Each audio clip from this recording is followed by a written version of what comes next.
Let me begin with some words in Spanish, as Cátedra China is a Spanish association. I would like to thank Cátedra China. Bueno, me gustaría agradecer a Cátedra China la oportunidad que brinda de organizar esta mesa redonda. Está organizada por el grupo de trabajo interesado en el desarrollo urbano territorial bajo el prisma de la sostenibilidad. De alguna manera es el primer acto de otros muchos que se quieren organizar y de alguna manera estamos muy contentos porque hemos podido reunir en esta mesa redonda a un conjunto importante de especialistas en diferentes temas relacionados con la China urbana, que nos darán de alguna manera una visión compleja de los retos y la situación en que se encuentran las ciudades chinas actuales. Quería agradecer a los participantes y ahora voy a pasar a la lengua inglesa. Let I shift from Spanish to English. And so good afternoon for those who are connecting us in Spain, and good evening from those who are connecting us from China. As I already mentioned before in Castellano, Cátedra China is a Spanish association which gathers different civic, intellectual, political, and economic agents interested in deepening the knowledge on China and its present and future scenario from diverse approaches. And on behalf of Cátedra China, allow me to welcome you. This is the first event held by the group interested in urban and regional development in China, where I am the coordinator, María José Masnou. Let's say that the COVID pandemic is a turning point that has accelerated many demands that were in process before, and poses the challenge to build a more resilient, sustainable, and socially inclusive cities, either in China and in Europe. The pandemic crisis can be assessed as well as a moment of truth related to urban governance, shifting to a green development strategy. Please, I beg for, there is a microphone and we can hear some children noises. Please, I demand to switch off the micro, otherwise it's a little bit disturbing. Sorry for interrupting my speech, but it will be easier afterwards. Well, I go ahead with my little presentation. The Chinese government has shown its engagement to a green revolution with a decarbonization calendar, as stated by President Xi at the recent summit of the United Nations in September 2020.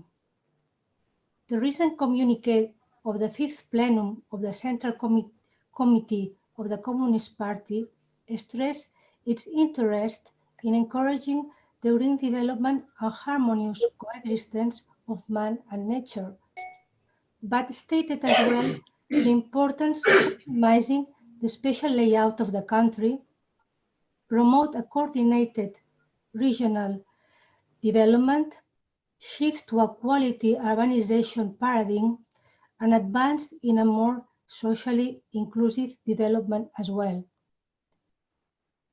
These are complex and large-scale goals indeed. Questions arise in front of these goals. How are these priorities going to be translated into the urban model in the post-pandemic area? What tools are going to be used? What policies enacted? Besides, a topic of this debate points to the question whether the European Union and its relevant urban practices can be a reference, not only concerning green development, but quality urbanization, cities' cultural identity, and human-focused cities. How can future cooperation be proposed through the various formulas between European Union and China?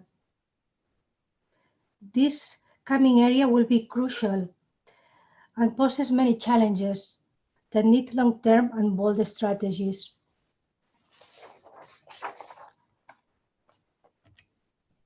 So let's talk about some important topics involved with this new period with our panelists. First, I would like to thank the panelists for attending this roundtable and debate. As experts, I'm sure they will offer relevant insights into urban China scenario and its future challenges. They have different backgrounds and expertise and can provide diverse views on the debate.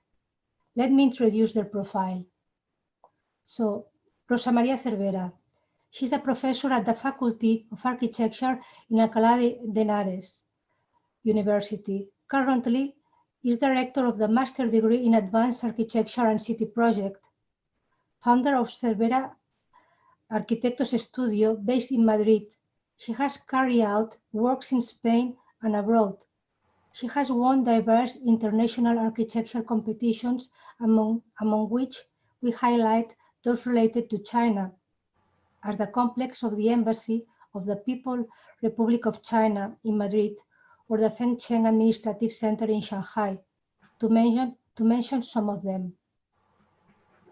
Pioneer in the research of bionics and biomimetics and their application to architecture, her work has been published in the recent book, Bionics, Biomimetics and Architecture, Learning from Nature. Currently, she is president of Cátedra China.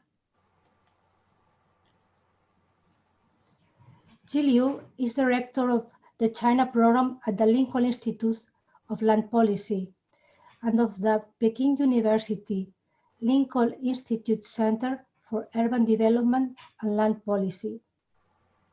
Previously, as an infrastructure specialist at the World Bank, he had operational experience mainly in East Asia and South Asia, where he managed investment lending projects and analytical and advisory activities in the infrastructure and urban sectors. He's planning expert committee member since 2014 to present to the National 13th Five-Year Plan of the National Development and Reform Commission. He's member of the National Expert Committee on Housing and Real Estate of the Ministry of Housing and Urban and Rural Construction of China. In 2020, he received the Regional Studies Association Best Paper Award for Land-Based Finance and Property Tax in China.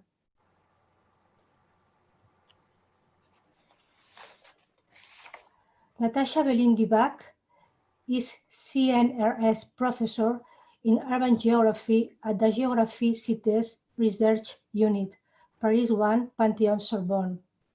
She's a specialist in land economics and urban issues in East Asia. She lived for more than 11 years in Asia, directing the regional office of the CNRS and carrying out her work as visiting scholar in several universities. She coordinated several European Union projects as the Finurbasia and the Medium Project, focusing in medium-sized cities and analyzing the cases of Hangzhou, Datong, and Zhuhai. Her recent work addresses the changing urban environment of aging societies and the financialization of real estate, mainly in East Asia.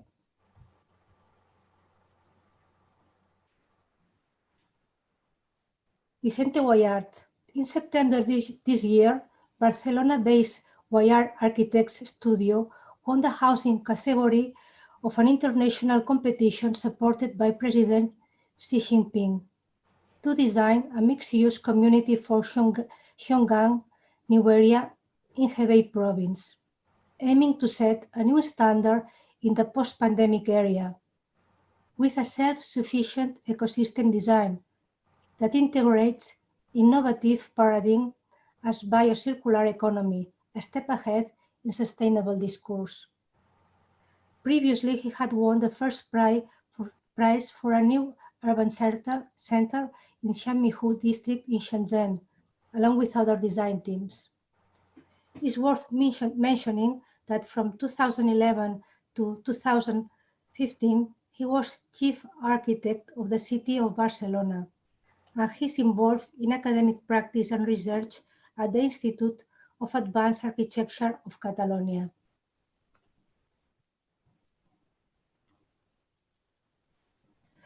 Plácido González Martínez is architect and urban planner, professor at the College of Architecture and Urban Planning at Tongji University in Shanghai, professor of Shanghai Universities as well.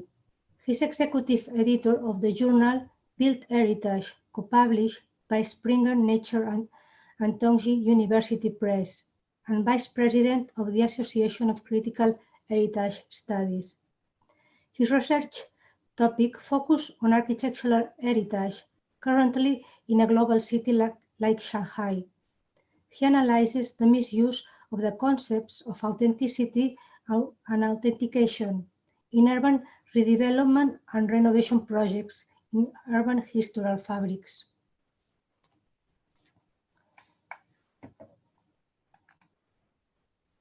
So, finishing my presentation of our very good qualified panelists, please, I invite Rosa Cervera to begin with her presentation, please. Okay, thank you.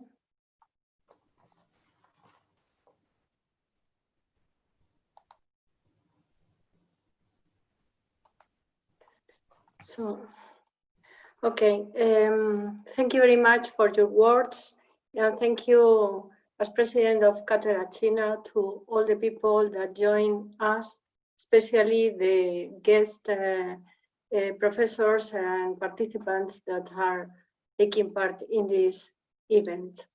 Well, I am going to talk about my own experience in China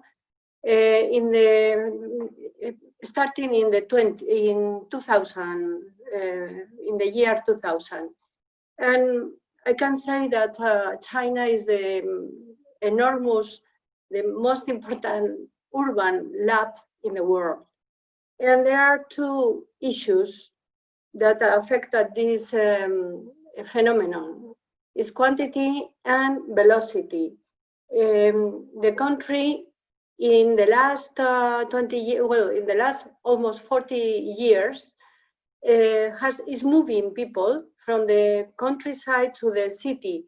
But when we say people, we say that probably almost the double of the people that live in Europe. It means that in every year they have to build the equivalent to a city like New York. So this is an enormous amount of construction, of generation of cities. And the situation goes hand in hand with improving the life, or the quality of life in China, and lifting these 700 million up to now people out of poverty. So the circumstances are really special, unique, I could say, in the human history. For example, this charming image, some of you probably can recognize, is Shanghai around 90 years ago. It's less than 1 century. And this is the charming Bund, the famous Bund front river, with this kind of international buildings, because it was built during the international period. And this is the same area, the same Bund in 2000. This is a photo taken in 2000. So the change is so enormous at a velocity that we can think about a new concept that is what I call instant city. For example, just as an anecdote, just saying that this phenomenon is existing in all Asia, is not only in China. For example, I invite you to guess what city is this. Well, probably you don't know. I took this photo in the hotel where I was placed. few years ago, and this is the city of Abu Dhabi, just the same place than this photo shows. And with many contradictions in this kind of very fast growth of the urban development, modernity, and at the same time, many social contradictions. This is the typical landscape in Shanghai, for example, but many other cities in China present the same. I could live personally in my first trip to China. In fact, it was to Hong Kong in 1993, when I saw in a newspaper that Richard Rogers just has won the competition for Pudong, for extending the city across or crossing the Huangpu River. So Shanghai was growing a new period starting in the other part of the river. No? And this is the plan that Richard Rogers presented in 1993. This is you can see the image of this area. This is a photo taken by me a few years ago, and this is a photo from Google Earth yesterday. Okay, how is possible to grow so big and so fast? Well, Chinese model, they insisted in the standard Western models, urban Western models. I mean, car-oriented developments and high buildings. No, for example, there are here some figures of the big amount of construction and the landscape. This belongs to Shanghai again. So between 1978 and 2012, more than 170 millions of apartments. It's a completely new situation, and the run for the tall buildings is permanent. In Shanghai, we have 3 of them, or most the tallest buildings in the world during construction, and finished 2 of them. This is my experience, or are my own photos, as you can see here in the Hyatt Hotel in the Yimao, in the 15th level, 15 store. You can see in winter how even this ice is hanging from the windows. No, well, you can see this contradiction between tradition, the way of living that China used to have, and the modernity in the back that is mixing completely. So this brings a contradiction even with the heritage. Here I had another experience, very interesting, about how generate identity, because they are importing all the Western architectural models. So in Shanghai, they decide this project of 1 city and 9 towns. And those 9 towns were in Western styles, in different styles, Western and Chinese styles, trying to get some kind of identity, but inspired identities like a film, a movie is not real, is taking borrow for other cultures. I could work on this project. Those are images of the neighborhood. And this is our project. Well, the general idea was won by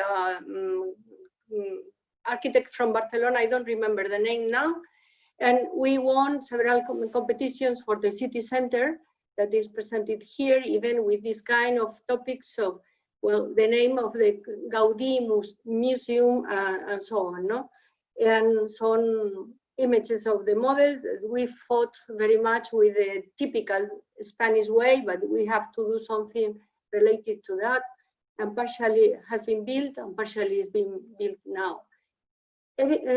Obviously, China had a big problem, a deficit in housing, but a large one.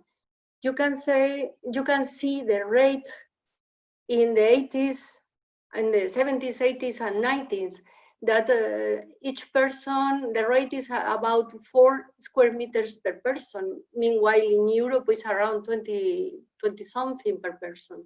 So those apartments are really minimum, no? It's, under what we consider permissible. And this kind of landscape, this belongs to Hong Kong. Hong Kong that presents both sides, no? The modernity and the lack of housing, with people extending the houses outside the buildings, no? To have more space. Well, thousands and thousands of new neighborhoods have been built during these years, and some of them luxury, some of them for social, more social. Another interesting point is that architects in China were not, they didn't have the tradition of training like in Western countries we had.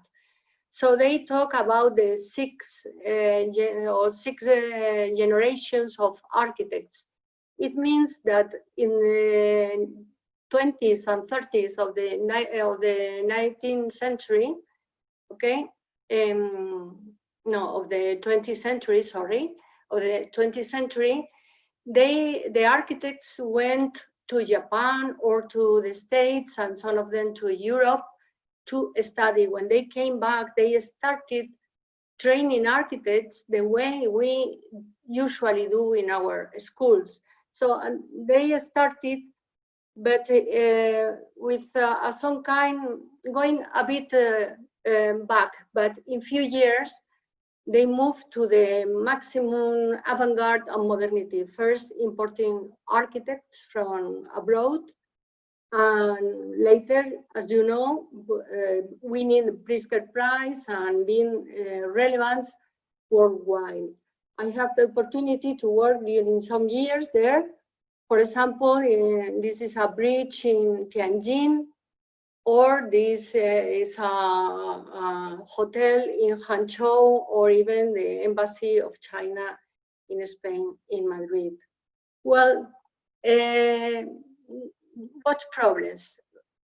Air quality is one of the most important problems. According to many studies, China has the biggest problem in the world about air quality. During the lockdown, well, during the confinement, the air pollution improved, but now back to work again, back to normal life, the situation is the same. Anyway, this is something very amazing, very upsetting. I could say that even in this year, having had the confinements, the Kelvin index, this is the worldwide index taken since mid-century, mid-20th century, we are not getting better with the particles per million of CO2, okay? We keep increasing. You see, November 24th, 2019 and 2020, the situation didn't change that much. And regarding other issues, for example, this is something amazing as well, waste, about medical waste, how it increased during this year. And so, what to do in the future? What will be the efforts and resources that the future China needs to keep this splendorous brilliance of its golden age? Well, the target sectors, according to the government, are really focused on, basically, on reduce emissions and to take care of the environmental impact and about the climate change. What are the challenges?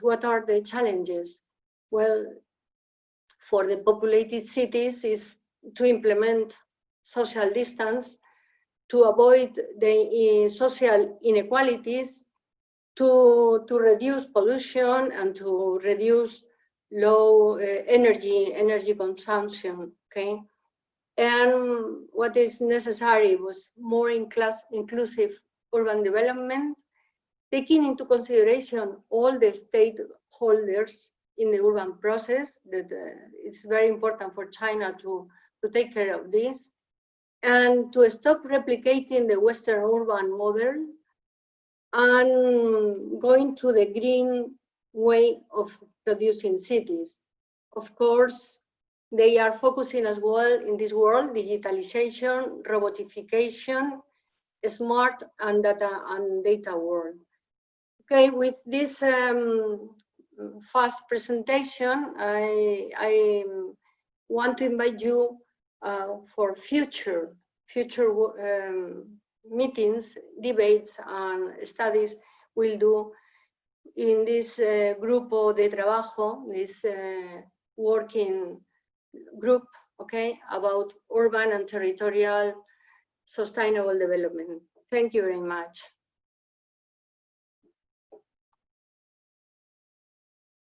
Okay.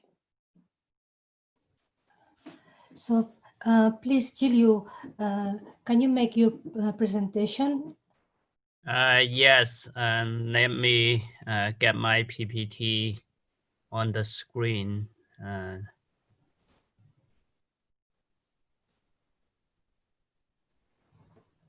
Just bear with me.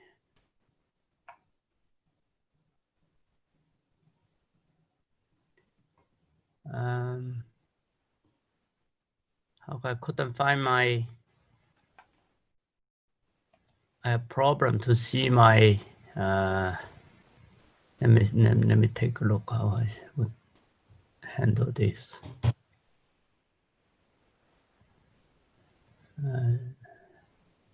Should I hit the new share? Oh, can I? Is Rosa your presentation still on the screen or not? Rosa, might you close completely your PPT? Okay. Yeah. Let me try to find mine. I think I closed. I don't see the presentation. I see your computer. Yeah. You see my computer? Yes. Okay. Yeah. I think I'm going to get it.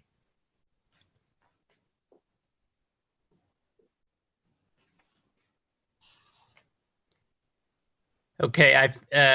While the system is still loading the PPT, I would start.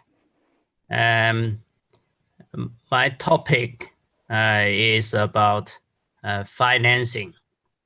And Rosa just made an excellent presentation on the quantity and velocity of urbanization in China with many pictures.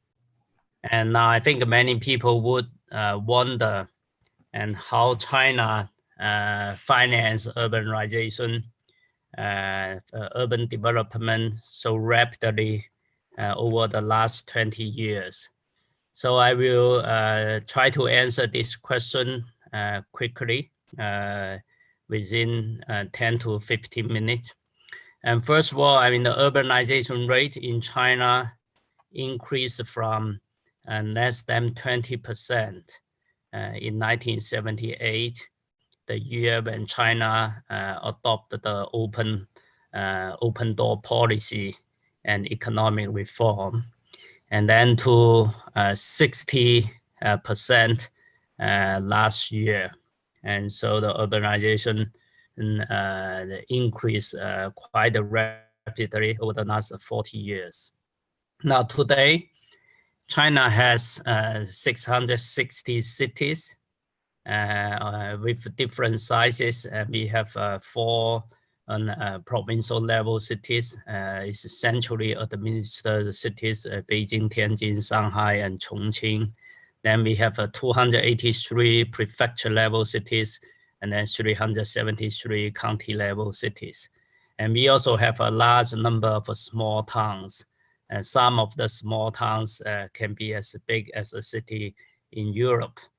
And then our population, urban population today is about 850 million people living in the city. And we expect that the urban population will reach 1.13 billion by the year of 2050. Now, amazingly, and the country is developing some major spatial agglomerations, which we call the city clusters. And the top three, for example, Beijing, Tianjin, Hubei, Hebei, and it's a big area with 100 million population. And two is 225,000 square kilometers. Then we have the Yangtze River Delta and also the Guangdong, Hong Kong, Macau, Great Bay Area. So these are the major major urban regions, and with a large concentration of population and businesses.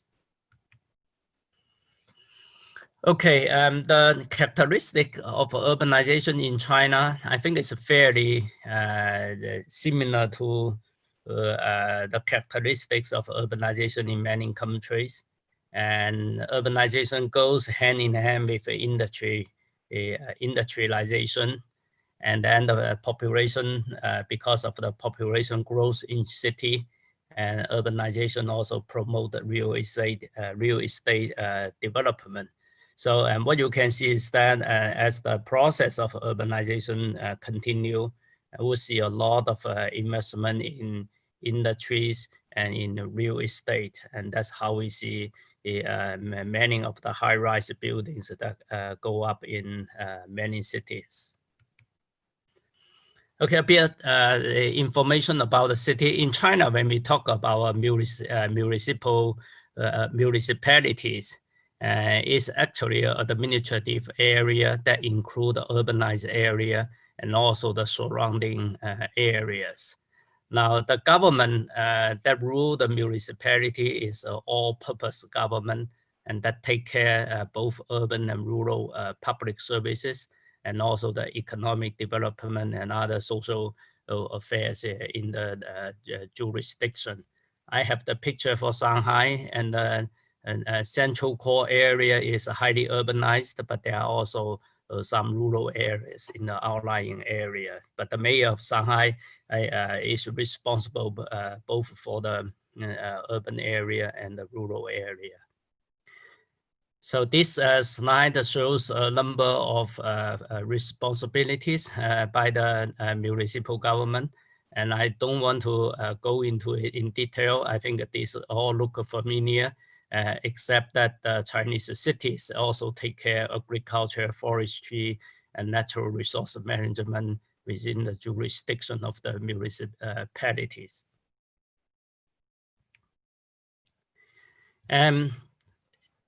When we look at the urbanization, and we should keep in mind a few major milestones. And China started the economic reform in 1978. And then in 1992, and there is a major event, and that's a transition from the planned economy to the market economy. And that's the commercialization of the management of urban utilities.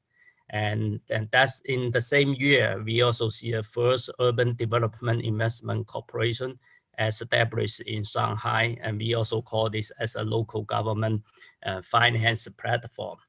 In 1994, and China established the tax sharing system. And 1995, and we see the first BOT project and build, operate, and transfer project approved by the central government. And then in 1998, and China started the first development loan from the China Development Bank, and to finance the urban development in the city of Wuhu. And then in year 2014, and the Chinese budget law was amended to allow local government to borrow.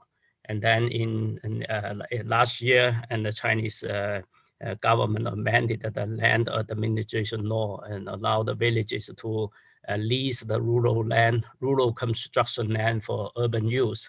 So these are the few major milestones and that influence the pathway of urbanization finance in China.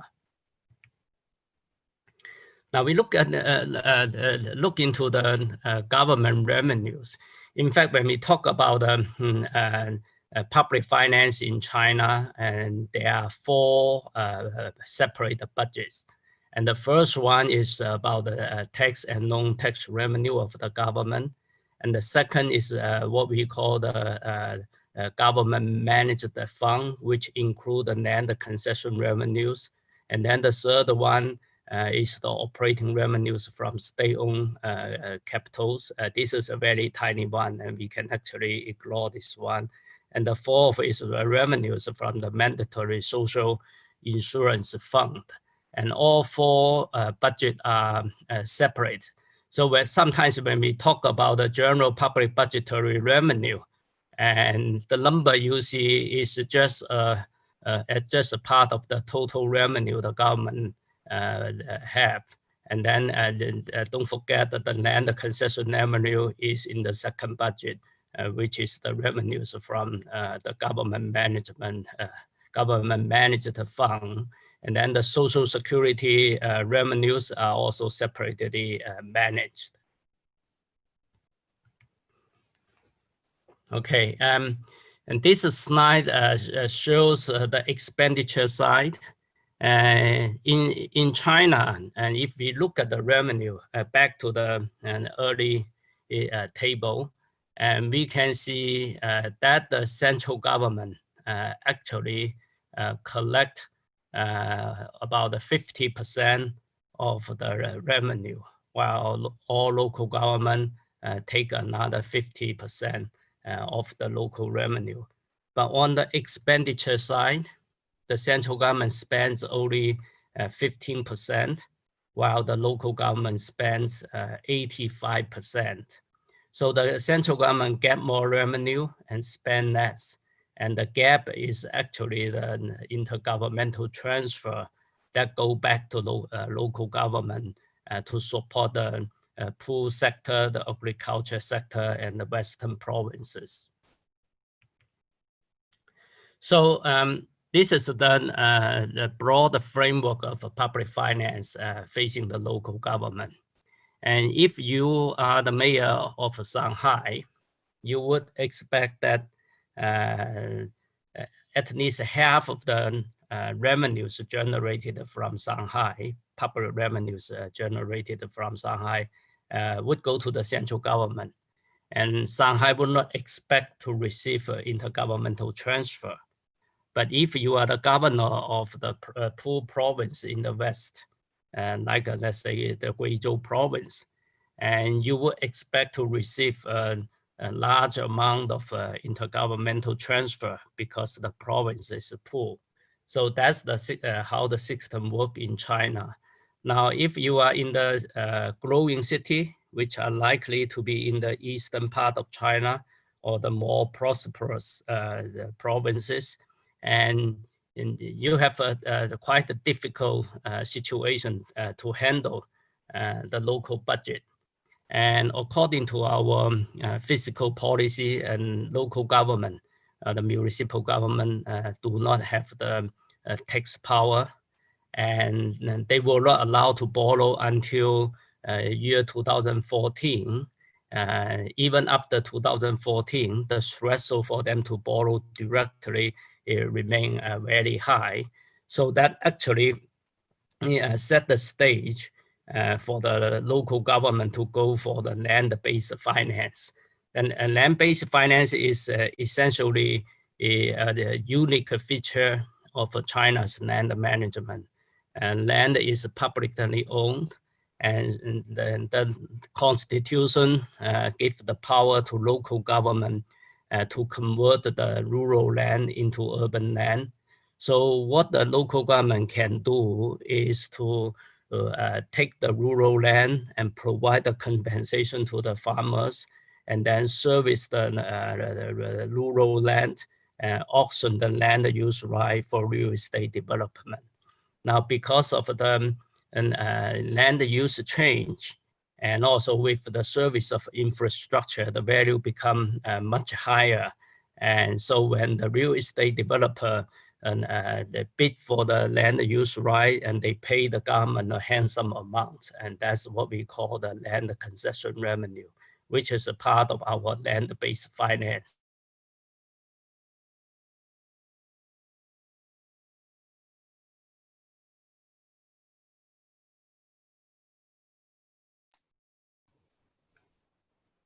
María José. Hey, I think that there is some problem. Yeah. We have a fixed image, and we can't hear your presentation. It has stopped for a moment. Jiliu, can you hear us? No. I think it has stopped. I don't know why. The connection has stopped.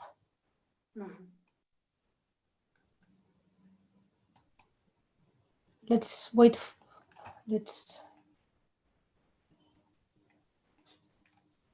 Well, let's contact with Jiliu. What do you think if we go ahead with Natasha's presentation? Maybe? Yeah. Because I think that there has been some kind of connection problem with Jiliu. Did he try to contact you by email or? No, I will try to see if he has sent me some. Or by WeChat, for example. WeChat, yes, I'll check.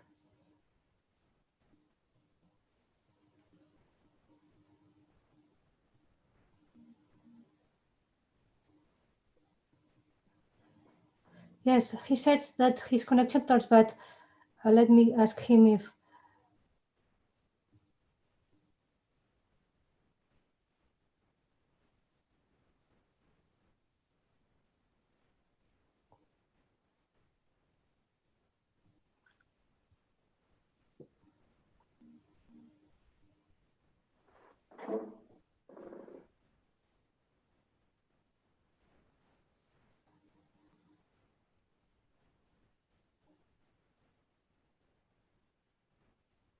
He told me that he's having his connection from home, as it's quite late now in China, and his connection doesn't work properly sometimes. That's why he might be having some problems. Then, do we go ahead? Yes, maybe yes. Yeah. Yes, maybe Natasha, can you begin with your presentation, please? I can, let him pursue if he's coming back. Okay, let's try this. Yes, he suggested to continue with Natasha's presentation, and he will join us later. Okay.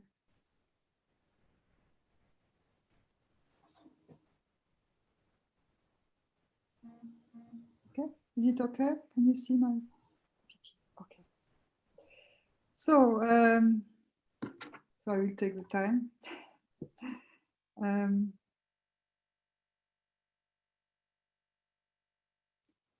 So first, I would like to say that I'm delighted to have this opportunity to contribute to this roundtable today, and I would like to thank Cátedra China and María José for their kind invitation, and also I would like to thank the audience for being here today. I was asked by María José to address two questions. First, the commitment of the central government to low carbon policy, to environmental friendly policies, and whether European eco practices could be a reference for China. So I will address the first question, which is perfectly in line with Joliu's speech, by the way, which expands actually his speech, and I will give very shortly my view, a kind of pessimist view on the influence that European experts could have on China's current urbanization practices. First, to my view, there is a great commitment of the Chinese government at various levels. And I think it's a very impressive commitment, very impressive achievement to be able to address the environmental issue in such a compressed period of time. But I would like to point out the contradiction between these sustainability goals and actual land-based financing practices that Julius just talked about. There are two main goals if you want to develop low carbon urban environment. First is to get to achieve sustainable land use patterns, and this is done by putting stress on the built environment. And the second is of course to promote a low carbon sustainable urban transport mode, of course including bicycle and so on, but I would talk about mass transit systems. I will just address three main elements. So first, in terms of promoting sustainable urban built environment, there is a very impressive policy in terms of green infrastructure and construction projects, especially through the green building standards, which of course the application is variable across cities, but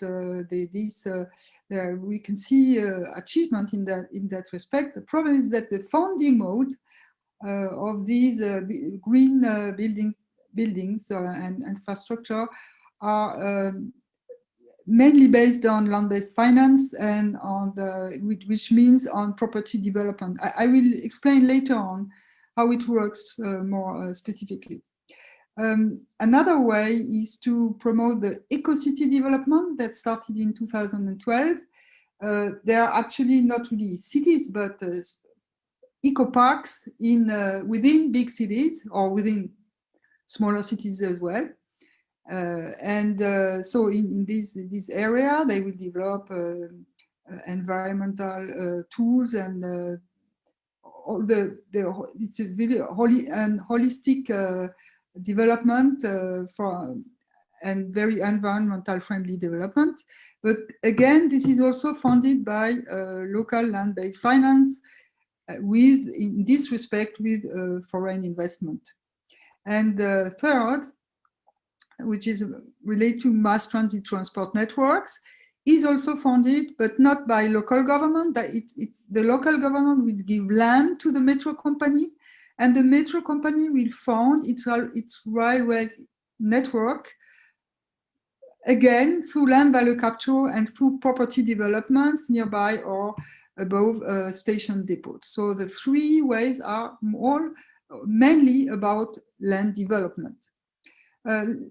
Going back to the building standard, just to give a few figures. So by the end of 2018, there were more than 10,000 projects that obtained the 3-star certification. Here you have the various items. And more than 40% had of new residential and commercial buildings had the standard of at least 1 star.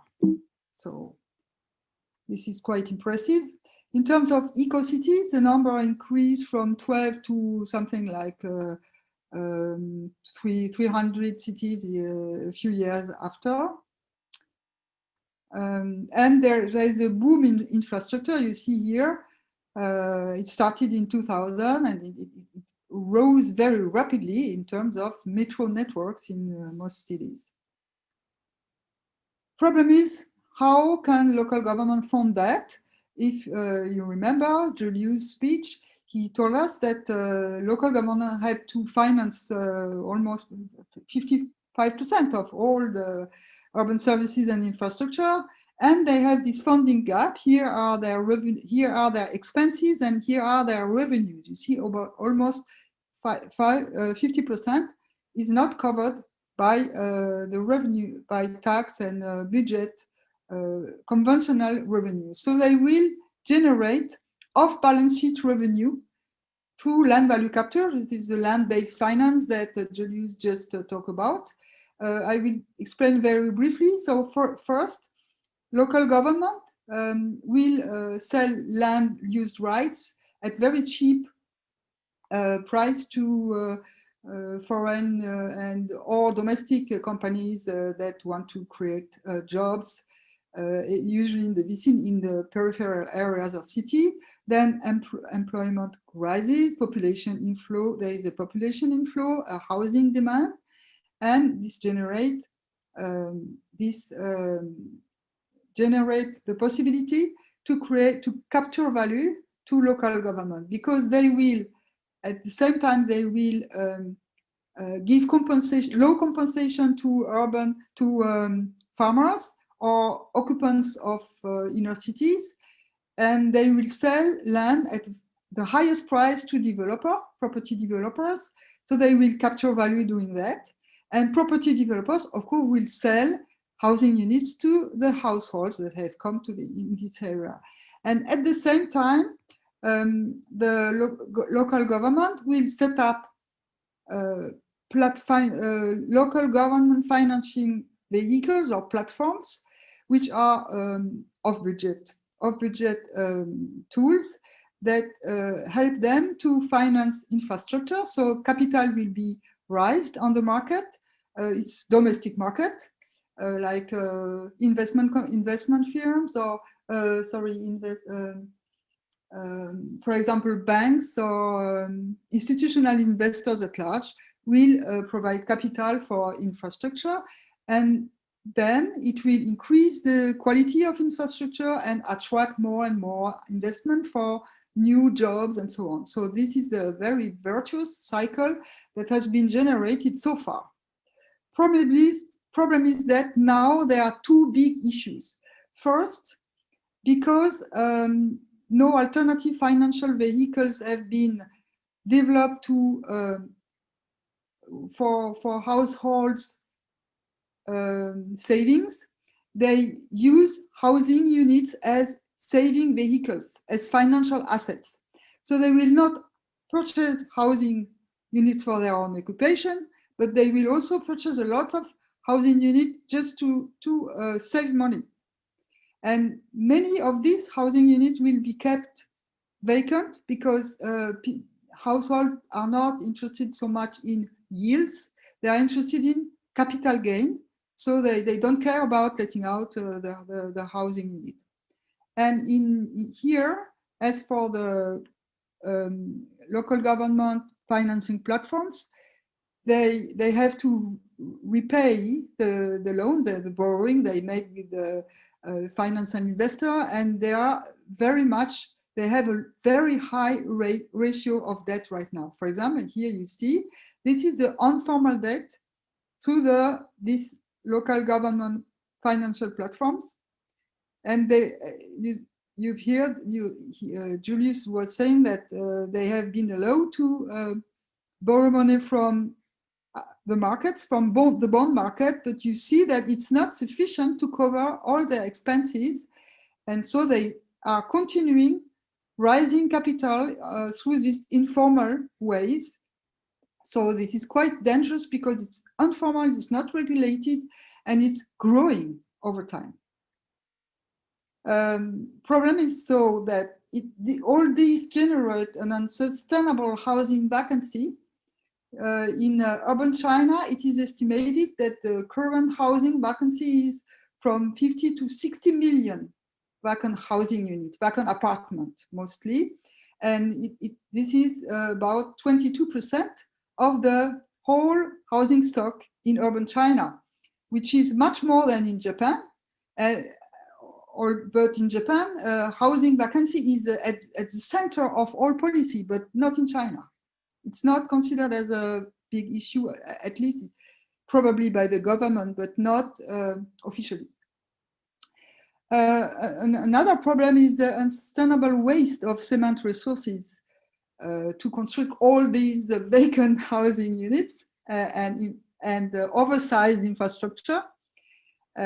So we see that according to Bill Gates' blog, which is maybe not accurate, but it gives them a good idea, which is quite, I think, quite reflects the real situation.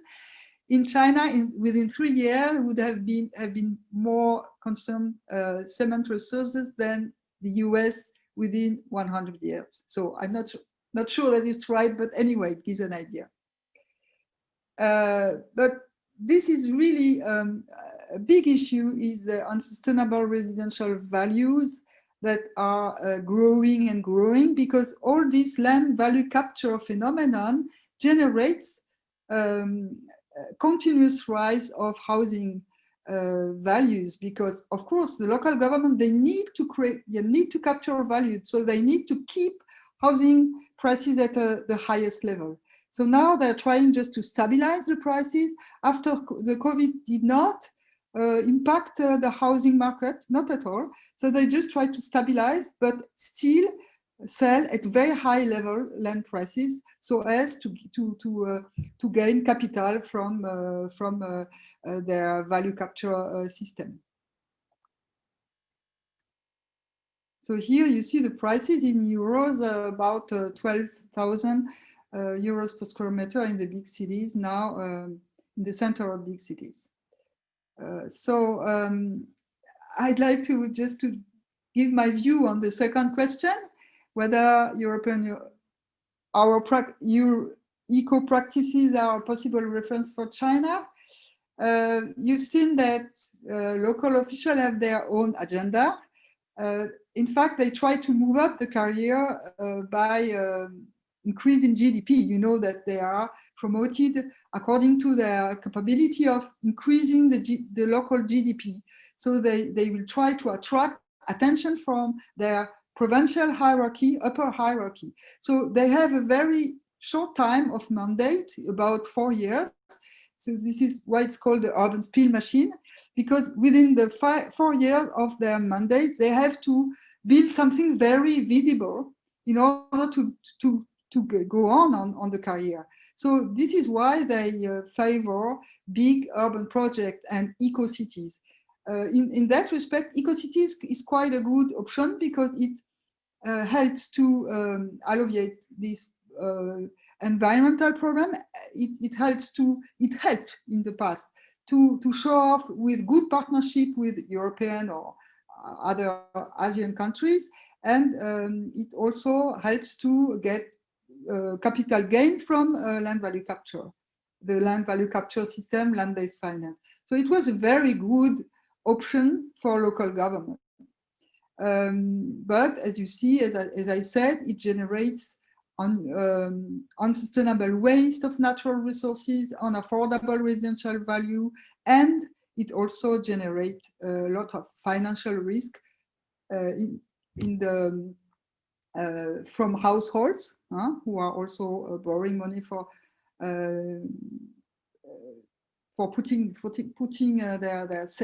saving in the housing market, and also, of course, from land government financial vehicles.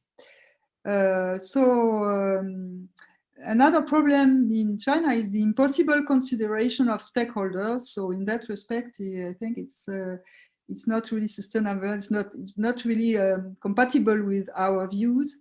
And so in my view, there is little room to influence China's practices beyond architectural building and design. But this is really at the scale of the building or small projects, but not at the scale of the whole city and the whole set of mind of urbanization.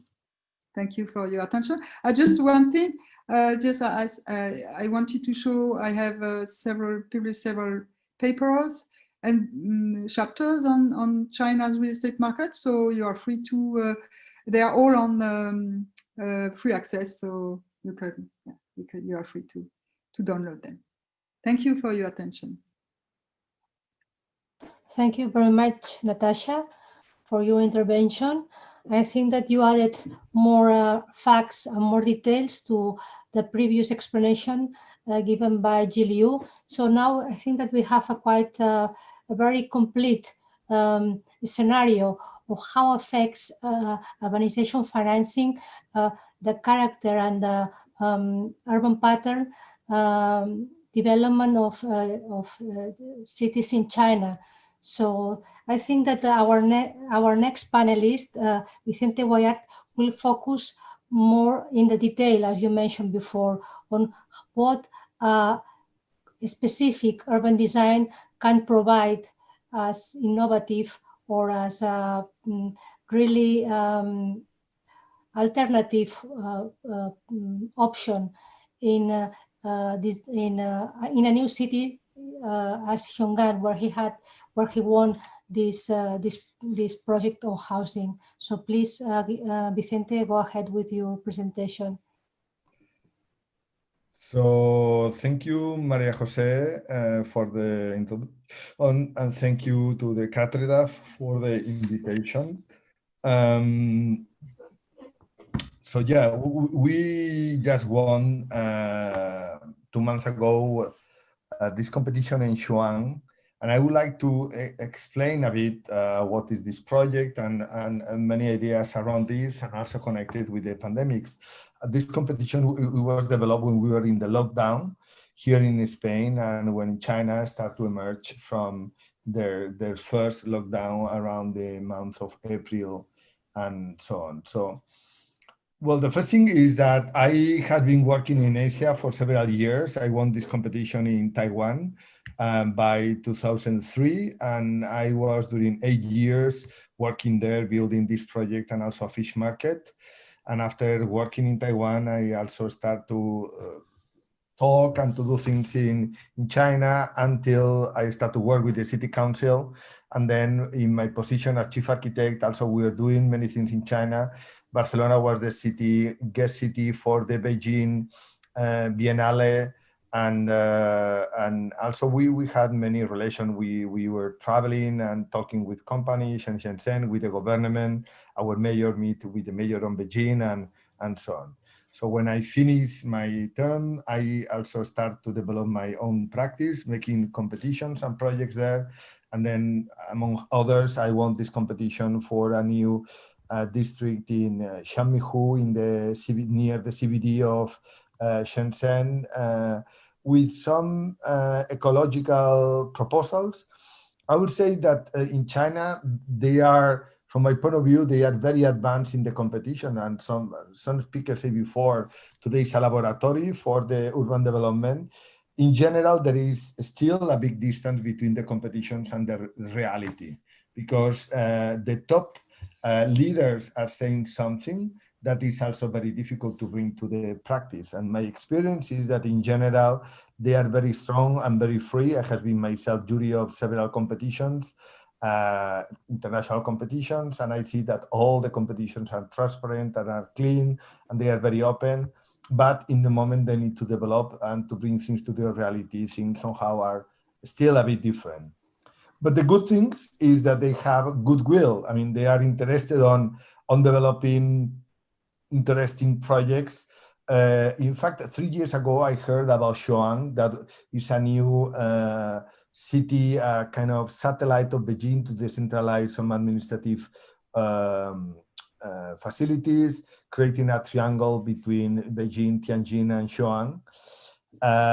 They make a competition that, in fact, I applied, but I was not selected. And the result of the winner is a master plan that looks like a more European city with grids, with more avenues. So it's not a mixed use, that this is something fundamental. And also, many times I remember the Chinese themselves, because their president say that they want to build an ecological civilization. I mean, our president in Spain never say they want to make an ecological civilization, you know. And the president of America, in fact, right now has saying exactly the opposite. So I would say that the Chinese are very strong on the thing that they say.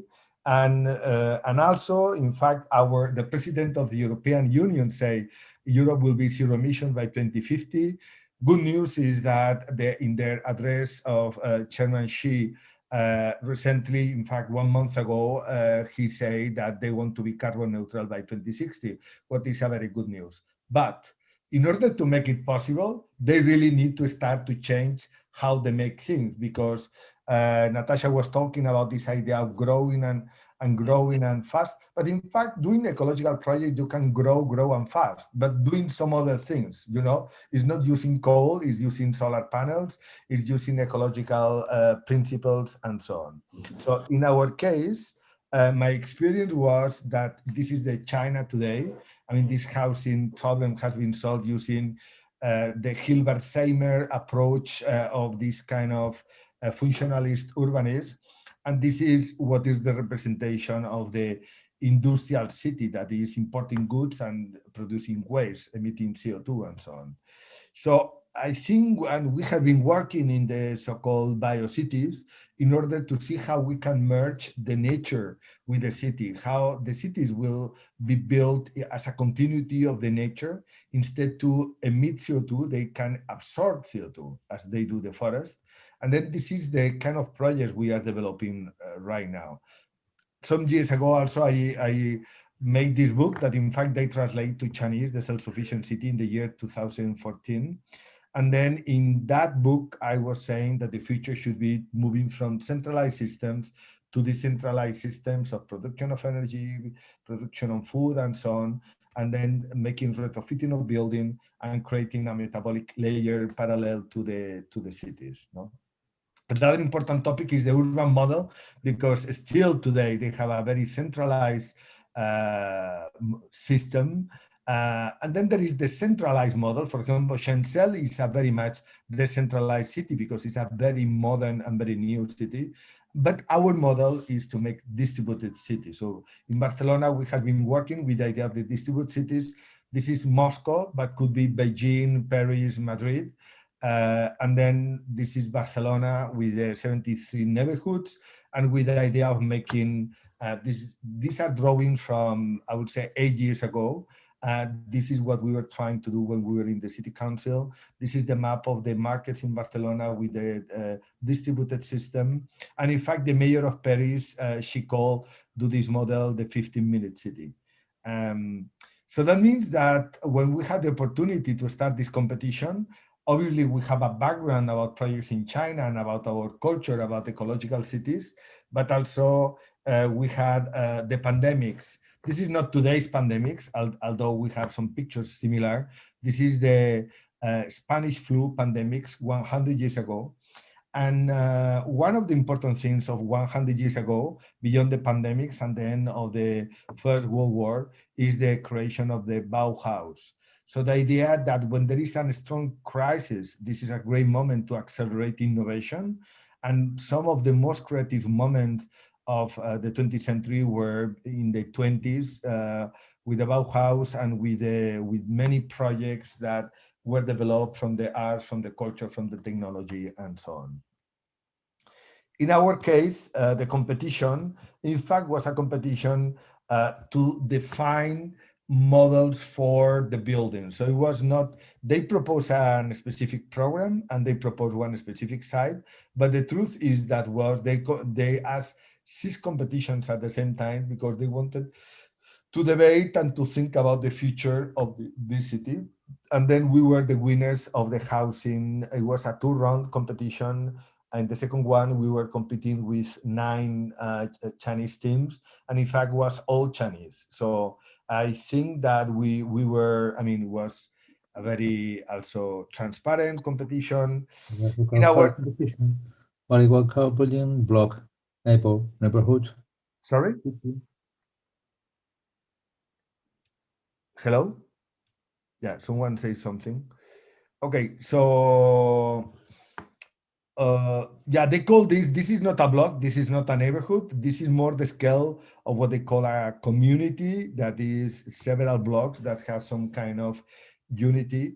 And our idea was to develop a project where we could define very clearly what you can find at home, what you can find in the building, and what you can find in the block and in the neighborhood.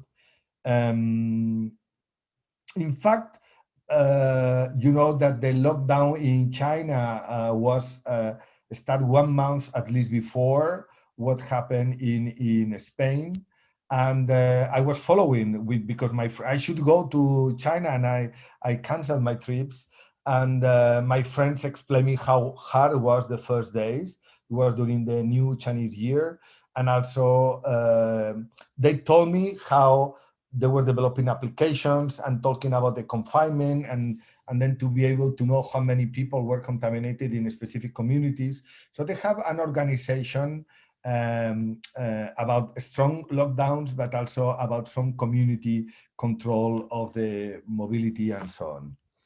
In our project, we wanted to mix the traditional European block, more this socialist block, and then we introduced the greenhouses, and then this is the result of the blocks, because we wanted to do a prototype of buildings that could be extended to make a full city that could be applied to Beijing, but also could be applied to some other places where we follow the principles of the self-sufficient city.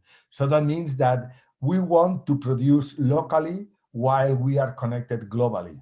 That means that our idea has been, we have been working several years on that idea of we should produce energy, food, and things near the place where we live. We should have also public facilities near where we live. And then that means we can walk to work, and in parallel also will be connected to the other neighborhoods, to the city, and to the whole planet, no? And that's why, and obviously this means a very important change of mentality and the lifestyle, not only for China, but also for many other cities. And today there is a discussion about how we make things, how we produce things, and I will explain right now. So this was our analysis, the idea of the mobility with the slow mobilities, with some passage between the blocks. So the interior of the blocks were more like the European, in fact, some of the Vienna social housing projects with these courtyards, with public facilities, with, in this case, with orchards, but also with trees and playground for kids. We were also, I mean, when we were doing the competition, we were in the lockdown. So the idea of working at home, that is something also we analyzed some years ago, now was becoming reality. And then the idea of what could happen when people are working at home, when kids are also studying at home, that this is something new, or when people can be working near the place where they live. They was giving us a solution in order to make mixed-use blocks. You know that in China, you have residential areas, you have offices areas, commercial areas, and in general, they are never mixed. So that means that we propose that in the section, we'll have some greenhouses in almost all the buildings in order to produce energy and produce food. We'll have the apartments, and then in the ground floor, we'll have several commercial activities, but we were especially interested about the idea of the 3D printing and the idea of producing things locally using digital technologies. In our proposal also, we said we wanted to do our buildings with wood. And this is obviously one of the important challenges for China now and for the rest of the country, for the rest of the countries around the world, because wood is the new ecological material that we are starting to use, but wood not using the traditional, let's say, full pieces way, the solid wood, but the industrialized wood using what is called cross-laminated timbers, the CLT. And then this is the kind of buildings we are doing in Barcelona and are being built right now everywhere in Europe and in America. So this is a very emergent industry. It's an industrialized way of construction, what could be very Chinese. But the other fundamental thing is that we should develop a very much circular economy based on that, no? Because the worst in order to make projects like this will be to be cutting trees in Africa, to send to China, and then produce something and then to send to Europe in order to use. This doesn't make sense. What is important, when you find that using local material is good and is ecological, is also to develop the economy of the forest and the green economies that somehow are attached to this green industry. No, so in China was a country that was very much full of forests. Now they did a huge deforestation, and part of the thing that should be done is to plant trees again. I have been also in some industrialized plants in China of bamboo, of the glue bamboo, but this will be much more expensive than not using wood. And then also there are countries around China, like Vietnam and Malaysia, with huge quantity of wood that obviously should be managed in a sustainable way. These are samples of some buildings that are being built with this technology. This is in Girona. So that means that this is becoming very common in many places around the world. And then in parallel, and this is another interesting story, in parallel to when we were working in this competition, I have my students doing lockdown in Valldaura at the IAAC. We have a place here in the 22 in the center of Barcelona, but we have also a place in the forest of Collserola that is here. And then we developed a master, and my students were in a lockdown at that time, and we were working with them, in any case, developing academical activities, because the goal was every year we build a small house. So this year in January, we were cutting some trees in the forest. We were also producing the wood. We were also producing these pieces of wood. We were glue the wood in order to do panels that are panels like that. And then students were working with this idea of the wooden houses in parallel to our project. So if some students alone in a forest, they are able to make a house directly using the wood that they have around, making something like this, no, with with this Japanese technique of burning the wood outside and then having this kind of interior. I mean, China for sure can make this new generation of ecological buildings, and this is something we are working right now with some people there.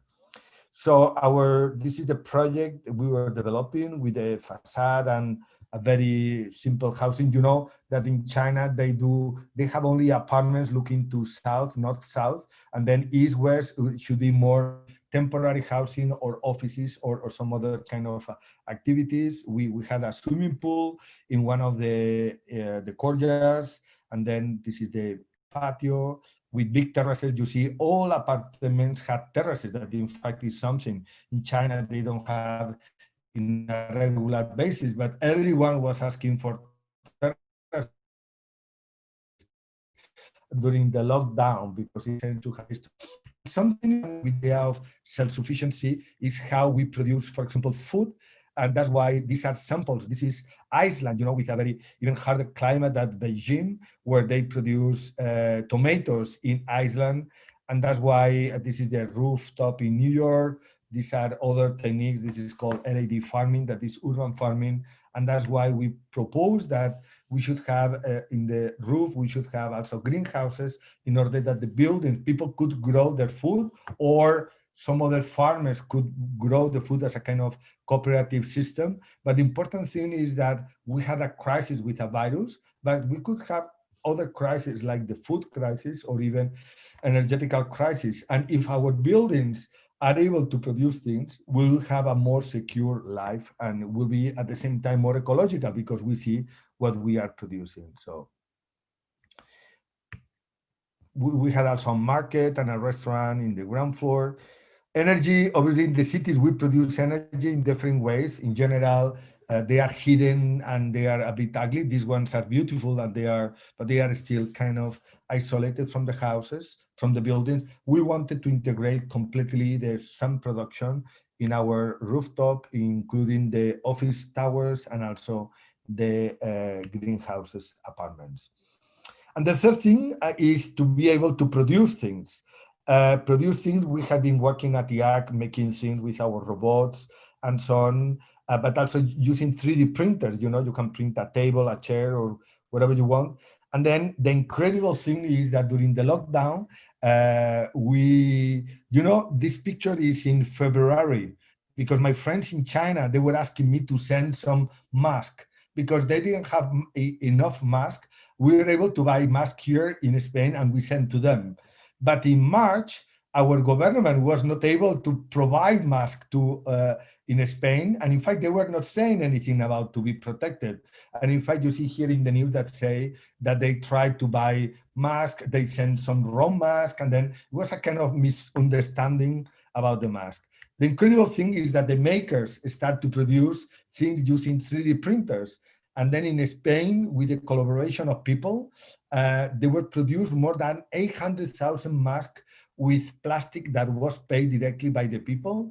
We were called, the Hospital del Mar de Barcelona called us, and we were printing these elements in order to do this kind of mask protection, hacking some Decathlon mask. So that means that we ourselves, with our team, we were printing stuff to help the city during the lockdown. So that means that we wanted to introduce in our buildings the idea that we should have digital fabrication and small digital factories near the place where we live, because with the factories we can produce things that we need for the daily uses. The last thing I would like to say is that we were developing apartments that in fact we copy almost some regular typology of apartments, Chinese apartments with 2 rooms, but we add a big terrace to all of them because we discovered how important were the terrace and the idea of having flexibility where the people can work. You see here working in the living room, but also working in the terrace, playing in everywhere. So when you are in lockdown, you need to have flexibility about playing, living, and so on. So that's all. This is our proposal today. This morning I had a call with some Chinese partners that they are helping us to deal with the government about the project. We are also working very closely. I mean, the embassy, Spanish embassy in Beijing helped us several times. They did an exhibition of my work in the Instituto Cervantes 2 years ago. We have been in contact with them. They help us in several contexts, and we hope that we can bring some Spanish ideas and even some Spanish technology in order to help to develop these more ecological cities in China. The cost, the final diagram is that the cost of construction, we are doing right now some projects also in Spain, social housing, and the cost of construction is almost very similar to the regular cost of social housing construction. So maybe it can be 5% more or 7% more. What is fundamental is that in these ecological buildings, sometimes we need to invest more to have some solar panels or even to have some greenhouses, but that means that during the life of the building, we'll be saving money because we'll not spend on buying energy or even in some other, let's say, functionalities. That's all. Thank you very much for the invitation. So let's go ahead with our next panelists, Plácido González Martínez.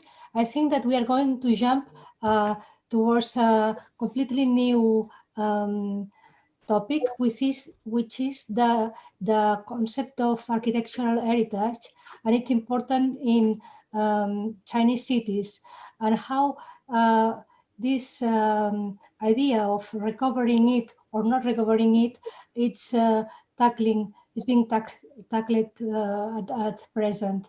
I think that he will make a very interesting approach, because city identity, it's something that should be considered in the future in many Chinese cities. I think that the idea of the generic city should be abandoned, and Chinese cities should find their way and their own identity, and how to manage it might be through the idea of recovering its own cultural assets. So please go ahead, Plácido.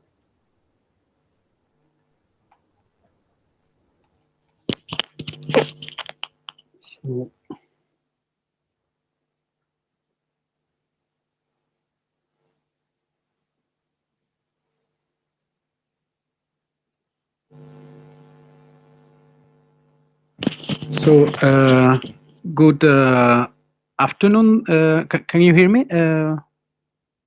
María José? Perfectly well. Okay. Okay, so good afternoon there in Spain, and good evening, everyone. It's a pleasure to take part in this discussion. And first of all, I would like to thank María José Masnou and Cátedra China for the kind invitation. So my proposal will be to locate the discussion about COVID and heritage in the framework of the entrepreneurial city model, a model which applies to Chinese urban governance since the opening up and reform years, and that has been ascribed by Western scholarship to the revanchist city as defined by Neil Smith in 1996. Agreeing that Western thought frameworks need to acknowledge the so-called Chinese characteristics of this part of the world, I consider that the revanchist city provides a useful fundament to develop this topic. According to Zhou, Clark, and Chen in 2016, the revanchist city would express, firstly, an overcoming of the welfare state, secondly, the adoption of entrepreneurial modes of governance, third, the characterization of a dystopian situation, and fourth, the production of an image of utopia as a reference to overcome dystopia. Considering that the first 2 points would be subject to a very long discussion, I would focus mainly on dystopia and utopia. Since January 2020, the pandemic has been full of dystopian scenes. Hazmat suits, drones ordering people to stay at home, plus images of death and suffering that shook the world.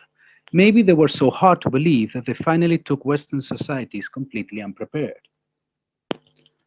As part of the dystopia, historic areas in China have been pointed out as the breeding ground for the transmission of the virus. The historic Shanghai Lilong constitutes one of the most clear examples due to the physical degradation and the poor living conditions of their inhabitants. Even though the dystopian Lilongs were not completely negative, and I'm speaking of the Lilongs as the overall residential typology on which almost 80% of the population were living by 1978.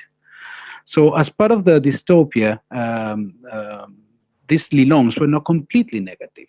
As I said before, it is an historic model, and thus I'm making a very simplified historic introduction, but I would say that this model appeared in the second half of the 19th century as an urban residential type that was constituted by the housing typology of the Shikumen, which was blending traditional housing types and Western models of row housing. The resulting high-dense living environment was to satisfy the interests of the real estate developers during the semi-colonial period, who since the beginning of the modern history of Shanghai were important beholders of power in the city. So here you can see this mixture between the traditional housing model of the Chinese houses in the Jiangnan area, and the very dense outcome that was established as a product. The Lilong established a self-controlled urban model with a fishpan road, as you can see in the image, which was arranged along a main street running from north to south. This means that by default, each Lilong would have 1 or 2 main access points, normally located in the north and south sides. Arranged perpendicularly to the main street, smaller alleys scattered to the housing units, the so-called shikumen, also enabling at their ends for secondary accesses from the exterior. For the case of the pandemic, where self-isolation, curfews, and limitations of movements have become mandatory, this model, where the gates were subject to constant supervision, has proven extremely efficient in the strong top-down structure of urban governance in China, from the central government to the province, to the municipality, to the district, to the street office, and to the xiaoqu. Even if this has been considered positive for epidemic control, on the other hand, we need to consider the situation inside of the houses. Built initially as single-family housing model, the densification of the shikumen started after the Japanese invasion in 1937, when the housing and economic crisis motivated the subdivision. Subdivision became institutional after 1949 and the founding of the People's Republic, when new legislation established the allocation of rooms to different households.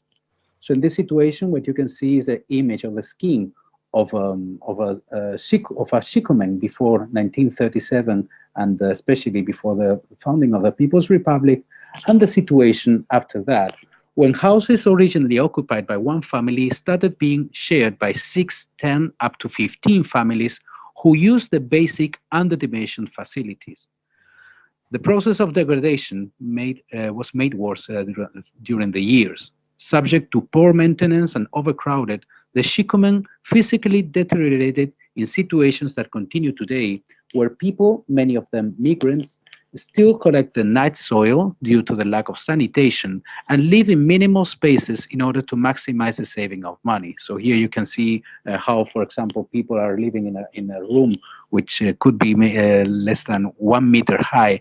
And me, myself, I have lived in one of these shikumen. One of my neighbors was living in a very similar situation. So basically, this is a model that was precarious due to its evolution. So what I argue is, as part of the revanchist scheme, city planning officials have frequently argued that this degradation is a powerful reason for the demolition. Indeed, as a consequence of the administrative decentralization in the 1980s and the adoption of entrepreneurial governance in the 1990s, local authorities considered that any improvements in these areas were economically unprofitable. Lack of conservation actions extended this condition until redevelopment appeared as the only final solution to the Lilong.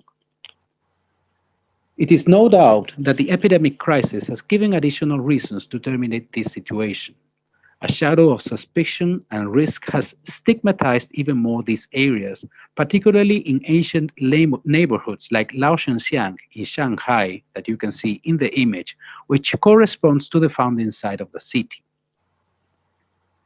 Images show the effects of the pandemic on the built environment. As you can see, houses whose accesses have been cancelled, empty spaces that speak of life, how has been lost in what constituted years ago, like the main core of the city. And let's imagine, for example, that the whole city center of Barcelona, which is related to the Roman foundation and the medieval development, would be just redeveloped, their inhabitants evacuated and subject to a new process of development. So in order to facilitate the control during the lockdown, accesses to the neighborhood were cancelled and never re-established, provoking changes in the mobility within them.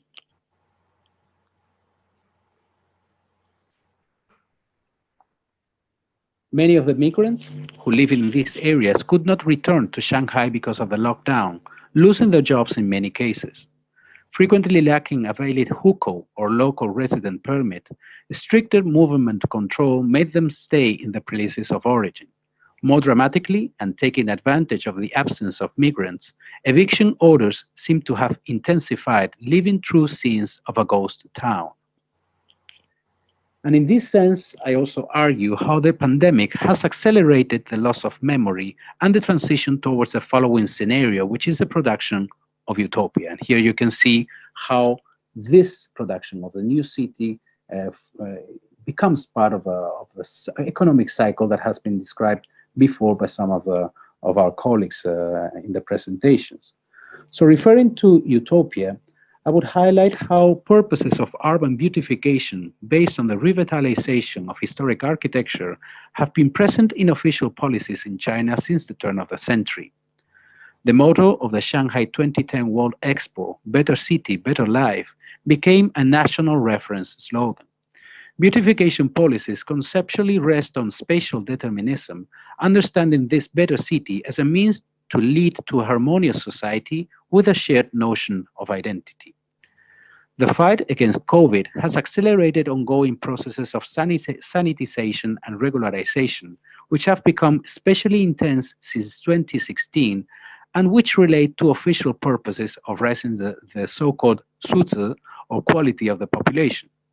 In urban terms, this could be translated to processes of gentrification, even though I consider that this concept fails to reflect the complexities of urban renewal as it operates in China. In the utopian scenario, I would refer to how, beyond the sanitized and regularized urban landscapes, we can detect a clear elitization of heritage areas. So this scenario, according to classic utopian literature, would require, as I'm mentioning here, first, to provide borders to define the limits of intensified action. Second, to provide of means of control that provide stability. And third, to provide design principles for the new living environment. The existence of borders allow to intensify action within the limits. In this sense, heritage and tourism industries have quickly recovered after the first wave of the pandemic in China. In a time when international travel restrictions are enabling for the new discovery of each nation's heritage, I would highlight how David Lowenthal's depiction of the past as a foreign country has become more true than ever, thus feeding the cultural aspirations of nationalism. The first national holidays after the lockdown, the Qingming Festival, which takes place in April, witnessed how crowds flooded to heritage sites like Huangshan in Anhui province, that you can see in the image, and which is a UNESCO World Heritage Site. To this, we need to add the fact that 9% of the Chinese population that hold a valid passport to go abroad are not traveling overseas right now. And this represents 120 million citizens that constitute a very affluent and rich class, to which highly sophisticated local hotel and tourism services have started to cater and target. It is my conception that initiatives like those of the Qinsen Group in Shanghai, that you can see here in the image, which specializes in the demolition and relocation of rural heritage buildings to the great metropolis, will become even more intense in order to intensify the heritage flavor of historic urban areas. As you can see here, I mean, these are buildings which have been demolished and transported from the neighboring Anhui province, which is 500 kilometers away from Shanghai, in order to create this ideal living environment, which is a hotel, but there are also some permanent housings being built next to this hotel. That creates, as I'm saying, a very conservative approach to the practice of architecture and to the practice of heritage conservation that follows suit as a result. Referring to the means of control, and as I mentioned before, the organization of Chinese cities in the so-called xiaoqus has proven its efficiency during the crisis as a key pillar of the urban management in China. But adding to this physical expression of administrative control, we also need to consider the full consequences of the novel issue of digitization, on which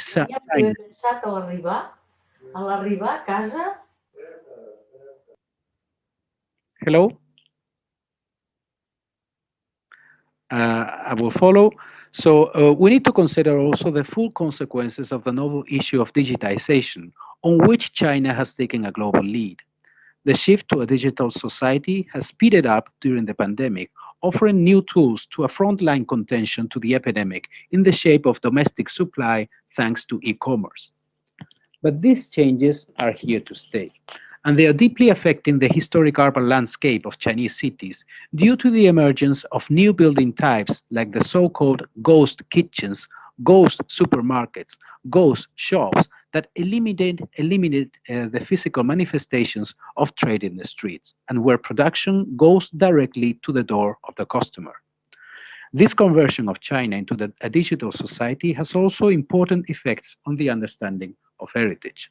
After the first and limited efforts for heritage documentation started systematically in the 1980s, China enjoys now the most sophisticated tools of survey and heritage management.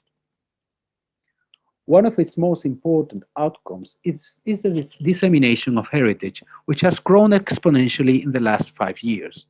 Initiatives like Read Shanghai, that you can see in the image, implemented after the lockdown, do not only facilitate the accessibility of historic buildings and areas, but most importantly, the transmission of authorized heritage discourses, which are produced with clear economic, social, and political purposes.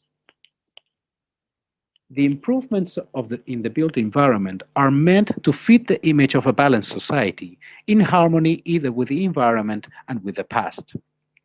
Beautification and related heritage action appears in a context where, for example, the top of the state administration, the State Council, has been calling in the last decade for the end of the so-called bizarre architecture and to favor the appreciation of the qualities of the past, solving the negative consideration towards the backwardness of the rural environment or the difficult histories of the semi-colonial past of cities like Shanghai.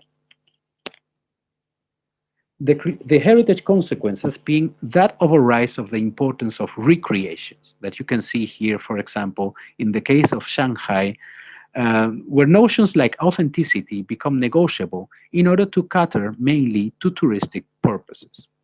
In a city like Shanghai, those recreations happening in heritage areas like the former French concession were pioneered by the case of Xintiandi that you can see in the image that still stands, in my opinion, as the most outstanding contemporary heritage assemblage of China.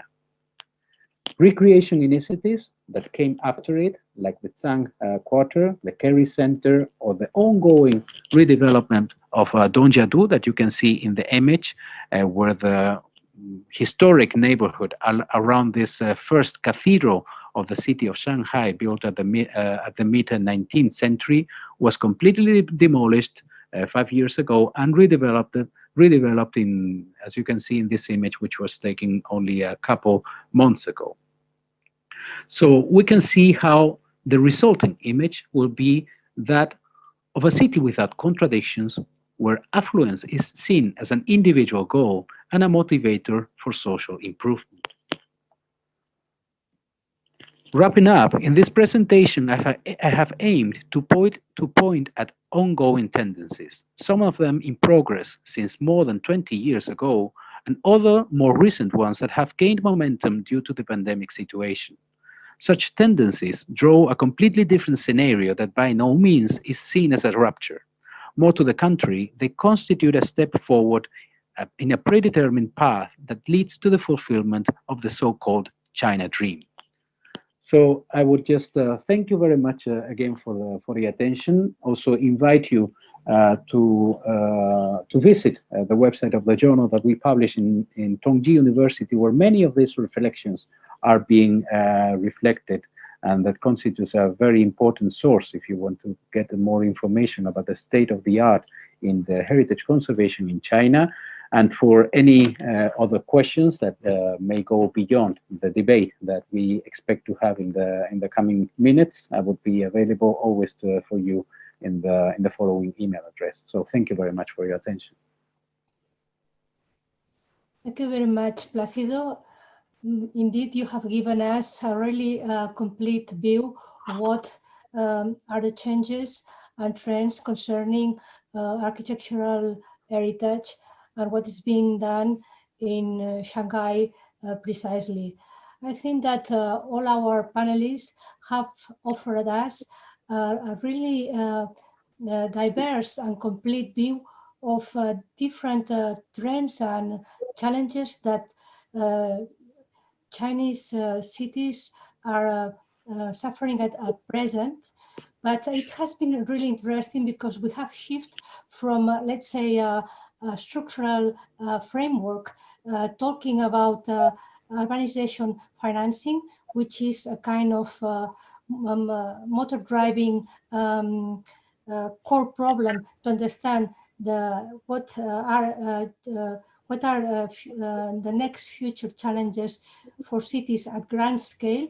But then we have been shifting to let's say, medium and detailed scale concerning urban design and housing design in the case of Vicente's presentation, and also focusing in the challenge of urban heritage, what's being done at present, and what has provoked the pandemic crisis, what has accelerated the pandemic crisis in some historical fabrics. So now it's time of beginning our debate. We have run out of time, so we don't have much time left, maybe 15 minutes. So I encourage you to exchange your views.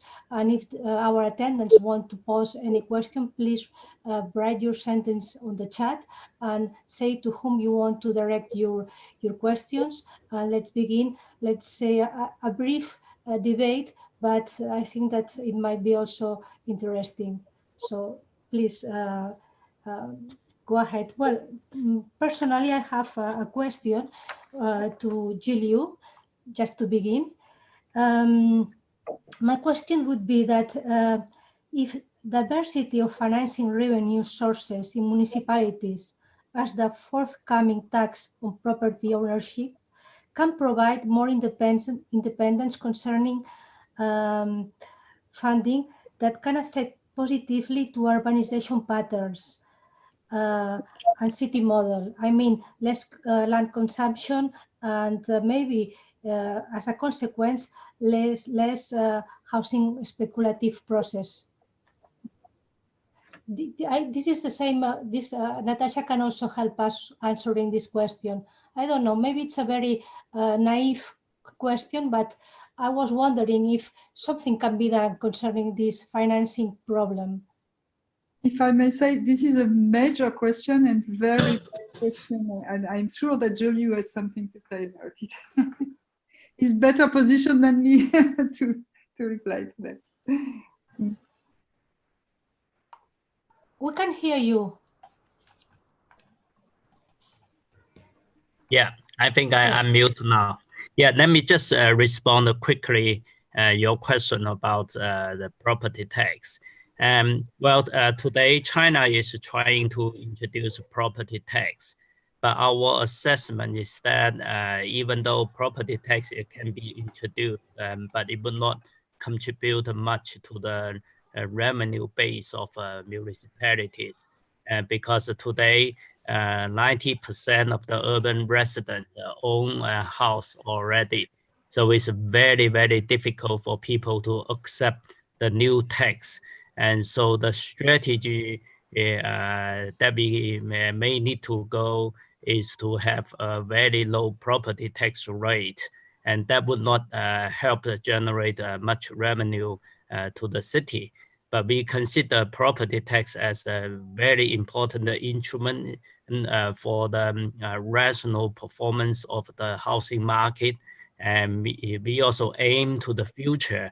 So we think it's important to have the property tax. And so China really face a major challenge of continuing finance for urbanization, because the land-based finance or the land concession revenues are going to be sustainable.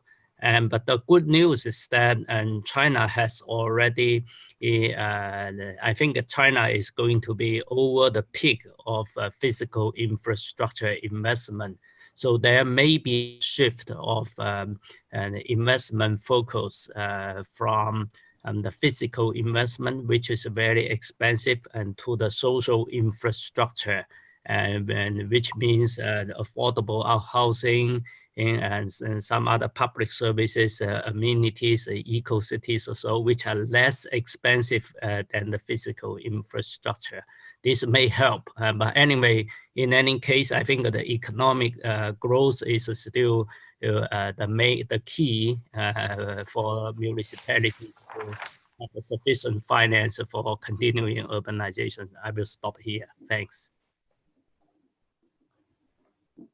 Okay, is there any of our opponents wishing to add or to pose any question to our panelists?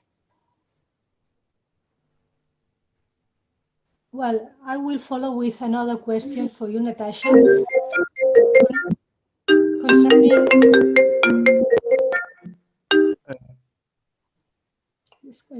I don't know if there is some audio problem. I just wanted to say I need to leave because I have another lecture now. Okay. I want to congratulate for this great organization. I think that event was great, and I didn't know the other speakers, but they were really wonderful.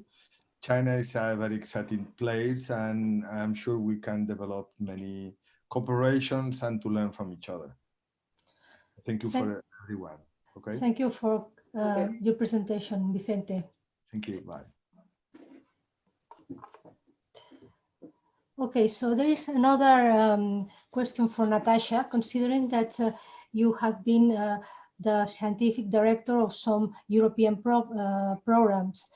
And I was wondering if you research on medium-sized cities, what has bring to as a conclusion or as a outcome. I was thinking that if the change of the urbanization, no, let me remake my sentence. The recent fifth plenum communique has stressed the importance to form a strong domestic market and build a new type of urbanization. And my question was, what role and importance are going to have the medium-sized cities, considering that you have been studying the importance of this scale, of this urban scale, for example, and considering that the new infrastructures, as Gilliu mentioned, are going to be as it speak, and it will be a very complete network of high-speed rail connecting every part of the country, from east to west, to north to south. How is it going to impact on the importance of this, let's say, much smaller cities or urban nodes? For our question, our impression was that the government tries to, because now big cities are saturated, especially the coastal cities. Migrant workers want to stay there, to look for jobs.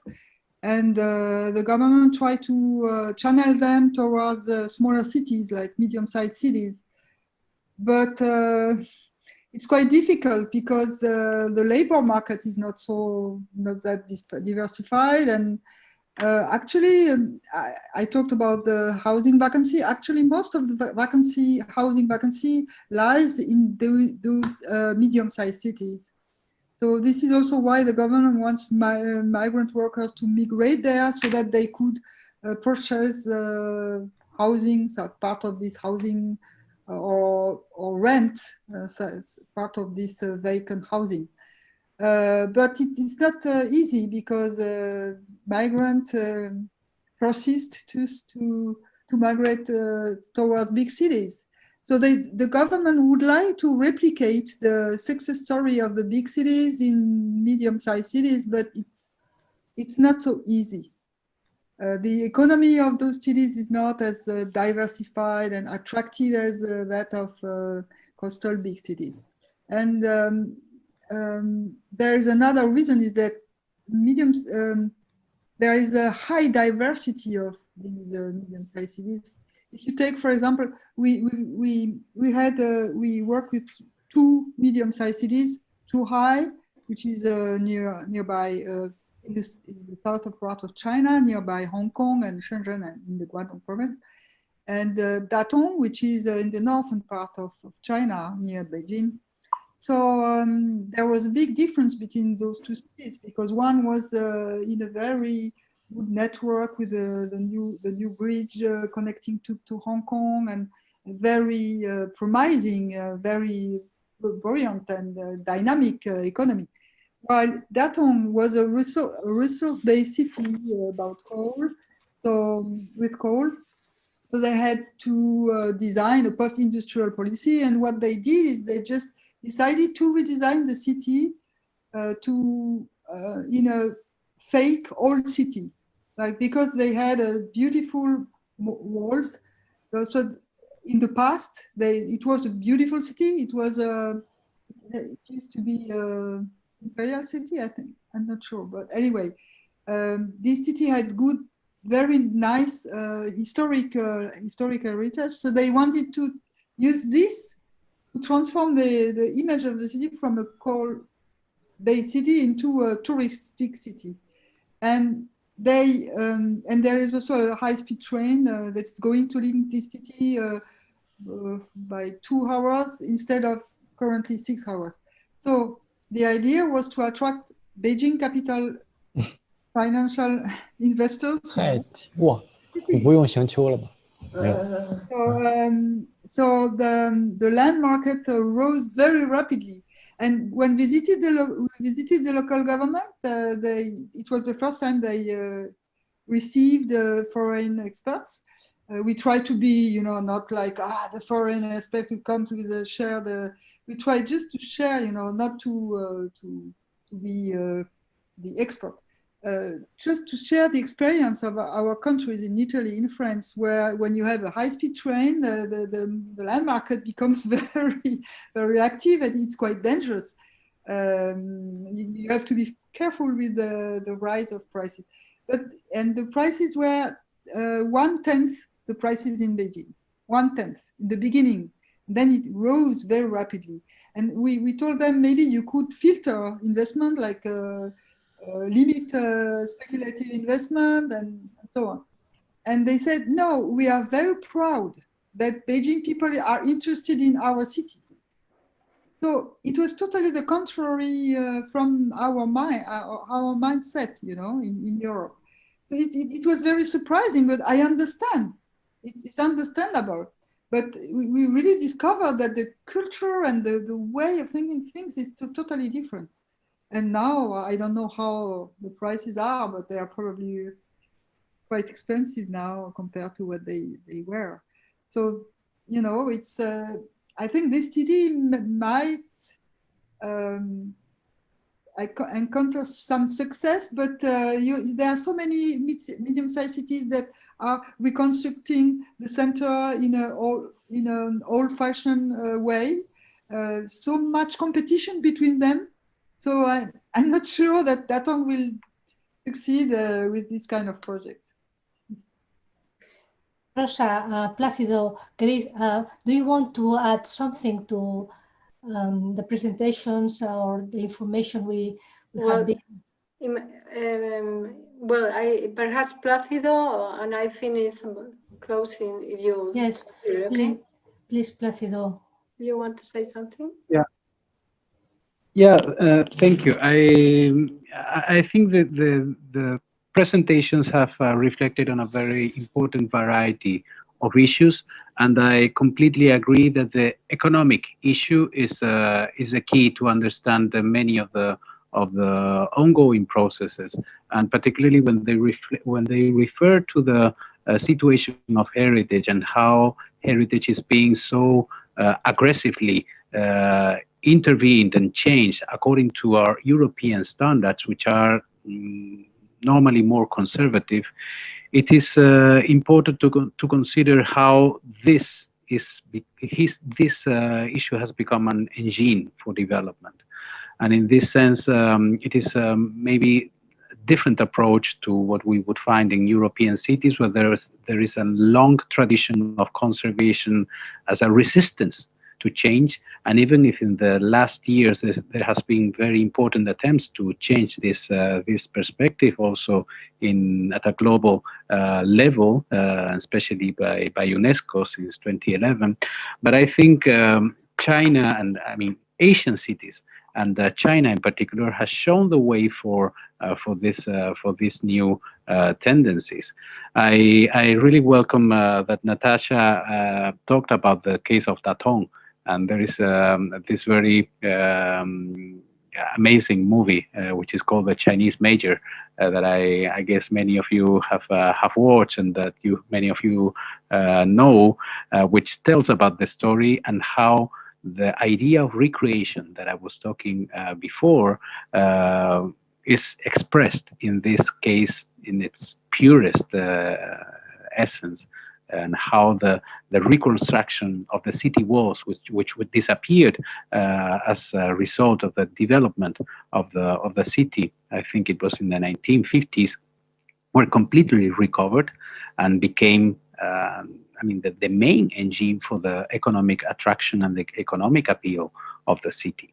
How this can be done, as Natasha mentioned, it is the key role of the municipal governments, who have a very important range of action in order to determine the orientation of their economic and social development.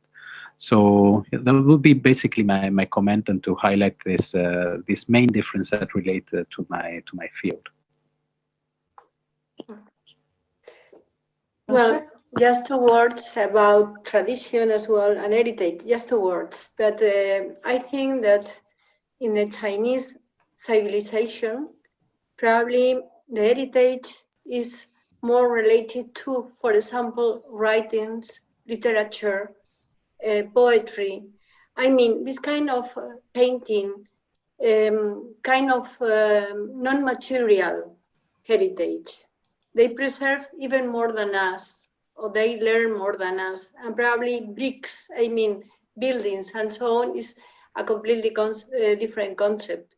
Well, through this kind of debates, what we want is to try to join or to establish bridges between Western civilization and Chinese civilization in order to learn how to build the future, because the problems are common in different scales, but we are transporting ideas from one side to the other side and vice versa.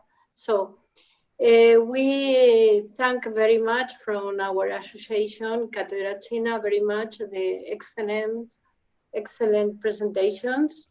And we invite you to keep following us because there will be more meetings in the future, going deeper in different issues that are very interesting for the future. So thank you again for your participation. Thank you to the audience. And soon there will be more sessions coming. Okay? Thank you very much. And thank you, of course, to María José Masnou, leader of this new recent created group of work, team of work, and for the magnificent organization. And we had for a while our president emerito president, who was our founder, but now had to leave, and Marcelo Muñoz. Okay, so thank you very much to all of you. Okay? I wanted to thank our panelists and the people who have attended our session. It has been a really inspiring session, I think, because the diverse topics we have presented here give a really rich view on what's happening in China at present. So thank you very much, and let's keep in touch, please. And the best luck for all. Good night.